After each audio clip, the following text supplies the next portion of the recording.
it was quoted like this: he's a terrible human being who does this list of terrible things. And he enjoys the suffering of others. And he enjoys the suffering of others. Therefore, I'd say that enjoying the suffering of others is a pretty much a good prerequisite for being an asshat. Yeah. I'll stick to that. It's a little weird that you're like, oh no, he's awful in this myriad of ways, but oh, you don't want to call him a name. That's why you call people names. Yeah. If you can't call this guy a name. So, is there anything more you have for us, Randy? No, that was about it. I just find it.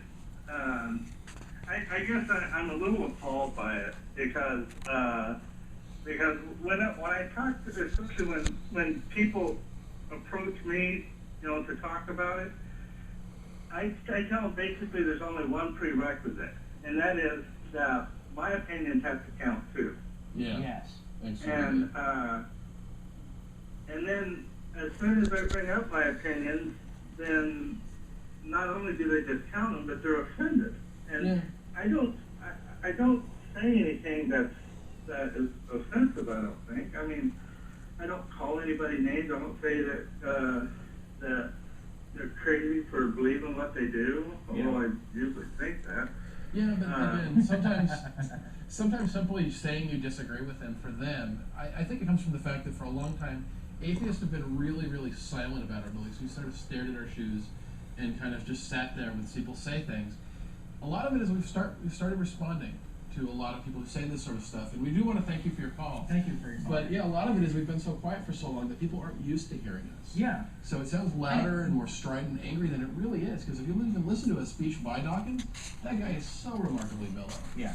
He does get his game on once in a while, but it's always very polite, and he's always within the context. Yeah. But, and another thing is that since we've been quiet for so long, the threshold of attack is lower to the point where many people, the fact that I'm willing to say that I'm an atheist publicly is construed as an attack, even though I've said nothing about how I actually feel about their faith or whether or not I respect them or anything like that. Oh, yeah. And if they would actually sit and listen, they'd probably find out that I, for the most part, do respect them. Mm-hmm. Regardless of their faith, I respect them because they're human beings and they're moral people. But because I'm willing to say that I'm an atheist, and because there's been silence on the atheism front for so long, it's automatically an attack. And that's also why I like the fact that there are multiple shows doing this, because more and more people actually have to see us for who we are and what we believe and what we have to say, rather than what people have to say about what we believe and what we say. Again, the meta-analysis helps nobody, and you have to realize that you're hearing it through a filter. And like you said, this instinct to interpret it as an attack. Like, for instance, whenever I've tabled with Seattle atheists, there are people who storm right up to the booth and just start yelling at me as if simply having this banner above me is my, the first salvo in some sort of fight. That's simply just stating my existence and saying that I'm just as capable of morality as anybody else is just intolerable to some people. But they're so used to having this monopoly on speech about things like values and beliefs. There's also the sort of conflating factor of their own values for when they show up publicly as a religious person, is that when we have a booth, when we have this TV show, we have said time and time again, one of the things that we say time and time again is that we are not evangelizing for atheism so much. We're not trying to convert you to become an atheist if you're not an atheist and watching the show. For us, this is about visibility. For us, this is about just getting our voice out there. And that's true for the booths at the street fairs and stuff like that. As well. Yeah, like Randy says, our opinion has to count too. Our opinion has to count. But the thing is when a church or a religious organization does the boothing that we do, they're usually doing it for the purpose of proselytization. Is that they're there to try and convert people. They are to try to convince people that they have the truth. And so they see that, and they automatically make the connection, well, when we do this, we're trying to get converts. So when they are doing this, they must be trying to get converts too. Yeah. So we should go attack them. Yeah, it kind of comes back to something I've said before too, which is that I don't think a lot of religious people are able to think outside of this template that's been created. This idea that, okay, I as a Christian have a God, I've got a holy book, I've got a Messiah, I've got this creed. So simply what they do with a lot of other people, especially with atheists, is they just take that template and just replace, okay, well, your God is science, yeah. Your prophet is Charles Darwin. And it's like, no, that template just doesn't apply. I don't use that template. It's something I tell theists a lot, is that they try to say that I'm trying to take God off sort of the ladder of power, there's a hierarchy, and if you visualize it as a ladder, to them, God is at the top rung. So when we take God, we say there is no God, and we take it off. They seem to think that everybody is sort of promoted up the ladder, and now I'm saying that there's either something else that is in that space, like science or philosophy or psychology, or that man is somehow now God. Yeah. And what I'm saying is not that that slot on the ladder is empty. I'm saying the ladder ain't that high. It doesn't go up that high. There's no job there to fill. I think also, I've noticed this with religious people as well, is that there's this weird use of language, that they'll use a word that has multiple definitions, and they'll try to, like things like, say, faith. Yeah. Where faith, on one hand, you're saying that I basically, let's be blunt, faith is pretending to know something you don't really know. Like, I have faith that this thing exists. And it's like, I don't have evidence, so it's not about me knowing it. It's about, I'm going to pretend to know that I'm just going to go basic on that instead of actually having evidence. Like, I don't need faith to believe that Sam is here, because I mean, there's nothing that I need to jump across. There's no doubt that I need to force my way through to have that belief. On the other hand, it's weird because they also try to use the same word faith with trust. Like, oh, well, do you have faith in your friends? It's like, no, that's not the same thing. I can demonstrate that my friends exist, and I can give you a pattern of behavior that basically is a chain of evidence for my trust in them. Faith is a word with more than one definition, and that's a common thing, is that they're trying to say, like, faith in my friends, the same that I have a history with my friends, and I know what they're going to do, and I can fall back on them when I need to, is that they try to conflate that with the same kind of faith that there's faith in God, where there's no proof, but I'm going to believe it anyway, and that really, linguistically, these are two different concepts. They're completely, to a certain extent, you could almost say they should be two different words. They should be. That one of them, it's like when I have faith in my friends, it's not that my friends exist. Yeah. I know that my friends exist. I never really have to worry about that. And, or maybe, apparently. Maybe Sam doesn't exist. Okay. Ow. Well, now he's just a hand. Ow. Okay. Ow. This is weird. Just like Harry Potter. Abracadabra, I'm back. Okay. So let's go to emails. Let's go to emails. Actually, in a lot of ways, this goes right into our first email, the stuff that we're talking about. This comes from Evil Eye. Is that his real name? I'm going to assume it's his real name. Because everyone uses their real name on the internet. Is that okay, absolutely. I certainly do. Evil Eye has to say, oftentimes a theist will argue that proof of God, that love is proof of God, because there is no scientific test that can prove love, and we all know that it exists. How do you explain emergent properties of these truths to people, like the wetness of water and the transparency of glass, including emotions?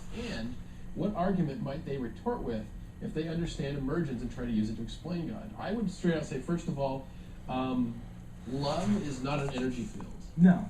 It's not. It's an emotion. As much as I love the Hyperion cantos, yes, love is not a fundamental force of the universe so far as the scientific evidence suggests. It's like when there's a Final Fantasy bad guy who represents the force of chaos. Chaos is not a real thing like that. And and the other thing is things like love. Love is also demonstrable. Yeah, you can test for love. Get an fMRI, do an oxytocin level check, which means you're either in love or you're a heroin user or something like that, or maybe you're in love with heroin. But you can actually watch the brain go through these, fire off these chemicals. Yeah. And the same thing with things like wetness. Wetness is demonstrable. Shove your hand into a bathtub. Yeah, that is wet. That's wet. There's physical proof is that we can do things that if we threw them up in the air and they landed on you, you would notice.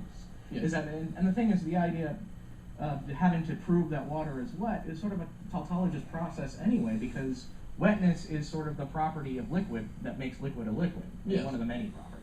But even if love was this energy field, let's say we discovered something like the Force from Star Wars, now that is love, and then you can see that you add to it or take from it depending on everyone's emotional states. Like it's some big, thought bubble over everyone's head, like in some Garfield comic strip. Or The Sims. Yeah, it's like The Sims, a little heart in there, and it's added to some big meter up in the sky. Even if you found this, what's the connection to God? Right. And really looking at the stories in the Bible, love is not the emotion I most equate with the God described in the Bible. No. It's demand for obedience. at least if you're going to talk about the God of the Bible, somebody might describe, love as just a synonym for God. Yeah. But I don't think when most people are talking about God, they're not just using a synonym for another word or an emotion. I mean, I understand the family scenario that obedience is sometimes required for things to work when you have children, but there are levels, and I think if we were to judge how God acts in the Old Testament to modern child development levels. Abraham and Isaac, Jephthah. Yeah. I mean, and, whoa, we have another call. We have a call. Timmy from Bellevue. What have you got for us today? Timmy? Hello? Hello.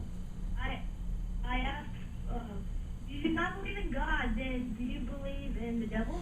No. No. Just like with God, I don't think there's any independently verifiable evidence that a devil exists. It's the same lack of evidence there is for God is the same lack of evidence there is for the devil. Or the unicorns, or the Loch Ness Monster, or Bigfoot. Thank you very much. Happy Halloween. Hey, happy Halloween to you too. All right. Wow. It's nice when somebody's to the point. It's a friendly drive by Satan. Yeah. I like when Satan comes out of that. Yeah. That was nice. Yeah, it was probably our youngest caller we've ever had. I wasn't gonna guess, but I believe so. Yeah. Yeah. So it's. But that's basically. This is actually a question we get a lot. Mhm. Is and there was a clip in that Go show that we watched that we're gonna show was if you believe in God, well then you have to believe in the devil. And no, that's not really how it works. There actually was a debate recently, and it was between I believe Dinesh D'Souza on one side and Deepak Chopra on the other. It's just like, don't you love watching a fight where you're just like, well, I want you both to lose. They were actually arguing over whether Satan exists. So there are people who believe in God but not Satan. Okay. So Are there people who believe in Satan but not God? I don't know. If there is somebody out there who does believe in Satan and not God, we'd love to hear from you. Again, we are a live call-in show. Our number is 206-421-5658. Indeed. Please, magical Satan people, tell us about your beliefs. This is But something. wouldn't Satan just be knocked up to God status at that point? Ooh. Or is he just like, Marvel's Thor, where he's really powerful, but he can still lose a fight once in a while? Well, we occasionally do these shout-outs to the audience to see if they can get us some information. And most recently we did one, last time I was up we did one, about whether or not hosts count as carbohydrates and proteins, given transubstantiation. And We're talking about the Jesus cracker. We're talking about we're talking about Catholic communion. And we thought, one, we actually got a response on this request, and two, I am dressed perfectly to discuss this issue. We have an image to go with this email. And this email comes to us from Keith F. in Glasgow, Scotland.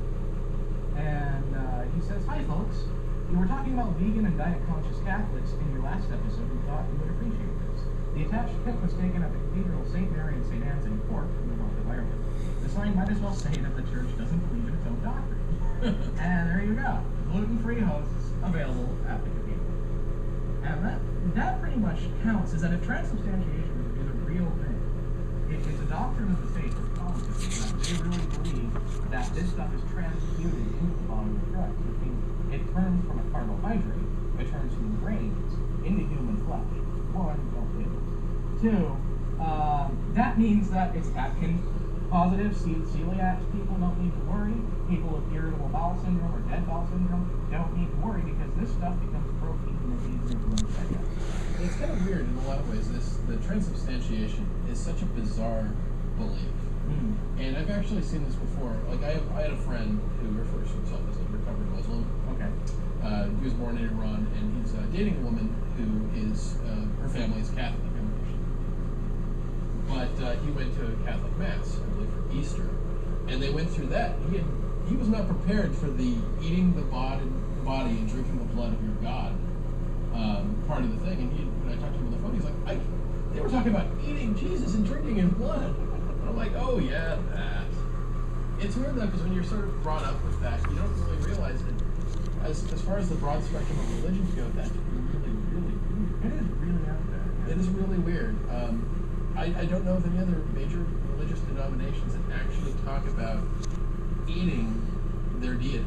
I do wonder, is there an encyclical on this or something like that, that it's okay to have gluten-free hosts because it doesn't... I'd like to actually hear how that argument is put together. I mean, I know why they need to do this. Yeah. Because it's attractive, and people